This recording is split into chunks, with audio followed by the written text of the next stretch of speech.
welcome to my channel. Shalom, God bless you. Today's continuation of my journey into the religious life. I briefly spoke a bit about my first few months as a novice, and it was difficult. The challenges, the psychological torture, the emotional torture, and physical sometimes. Because sometimes I was slapped, sometimes I was told some horrendous things. To be honest, it was more like a military camp than formation house. But fortunately, I survived the first year. We were doing all sorts of work, working in the farm, the piggery. That was one of the worst things I hated, going to the nearby school to collect the leftover foods and to feed to the pigs. I was so scared that time, even not being well, you wouldn't even dare say you weren't feeling well. Most often, I went to the person in charge of the infirmary and maybe get some medication, because I wouldn't really be able to say to the mistress I wasn't feeling well because of the repercussion. So it continued.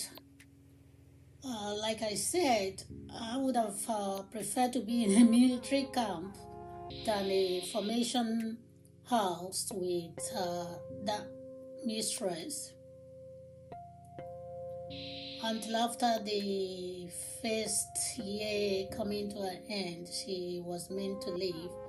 I remember one day I was watering the flowers behind the house, and behind it there was a big window, a big parlor facing this big window, and the superior arrived,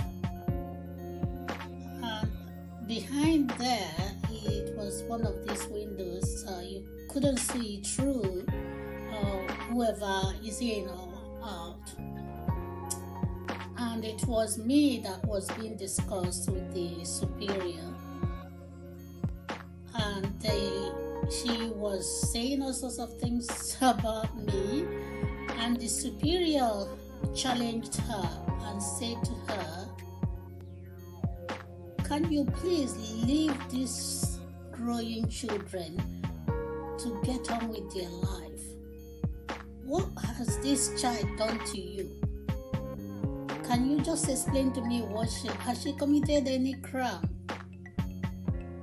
So they were arguing there, and then I walked away. But it really shook me that she could call the superior who was in charge of the congregation in that country. So that really, even at that, it made me more nervous, and it's just like you're walking away and then you're always looking behind you. So that was the sort of thing. But thank God she eventually left. The day she left, I cried and cried and cried. People thought I was crying because she was leaving. But whatever she did to me was just coming out, and I couldn't but it was a cry of joy, really, that I wasn't going to face that torture going into the second year of the novitiate. Kindly, the new mistress, when she started, she was really very kind, a human being. She had one-to-one with all of us at that time. And one of the things she asked me, "Who is your friend here? Whom do you get on with?" I said to her, "Nobody." She asked me, "Well, what do you mean?" I said because the previous mistress prevented us from having a close friend here, and she said, no, that has to stop. You love everybody, but you have somebody you can maybe discuss things you don't want to discuss with everybody. And I mentioned the person I was getting on very well with. She said I needed to rekindle my friendship with this particular person. So we continued, and things really became different. I could see that she was what I would call a mother to every one of us. The system of formation changed. She encouraged us to grow, to speak, to come to her, just as you would go to your own mom and say, Mom, look, this or that.